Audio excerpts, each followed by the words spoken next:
March 16 இன்றைய புனிதர் புனித ஹெரிபர்ட். இவர் பிரான்ஸ் நாட்டில் வாம்ஸ் நகரில் 970 ஆண்டு பிறந்தார். வாம்ஸ் நகரில் இருந்த மறைமாவட்ட பேராலய பள்ளியில் படித்தார். பிறகு சில காலம் லொரேனில் இருந்த ஆசீர்வாதப்பர் மடத்தின் துறவி கோஸ் என்பவரின் மாணவராக இருந்து தனது அறிவை வளர்த்துக் கொண்டார். படித்து முடித்த கையோடு வாம்ஸ் திரும்பி வந்து பேராலயத்தில் முக்கிய பொறுப்பில் இருந்தார். ஆலய பணி செய்தபோது இறைவன் தன்னை அழைக்கிறார் என்பதை உணர்ந்து குருத்துவ பயிற்சி பெற்று 994 ஆண்டு குருவாக திருநிலைப்படுத்தப்பட்டார். அதே ஆண்டு பேரரசர் 3ஆம் ஓட்டோ ஹெரிபர்ட்டை இத்தாலியின் ஆவண காப்பாளராக நியமித்தார்.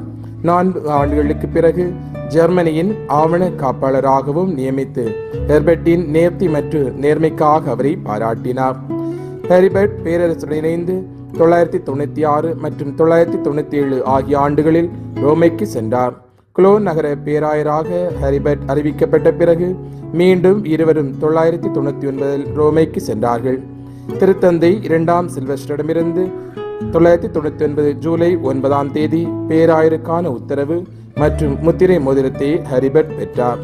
அடுத்து வந்த கிறிஸ்து பிறப்பு பெருவிழா அன்று பேராயராக திருப்பொழிவு பெற்றார்.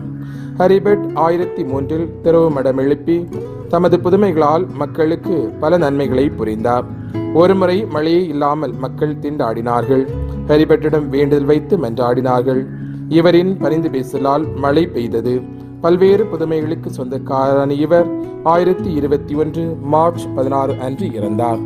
வாழும் போதே புதிதாக வாழ்ந்த இவரை திருத்தந்தை 7ஆம் கிரகோரி 1074 ஆண்டு புனிதராக அறிவித்தார்.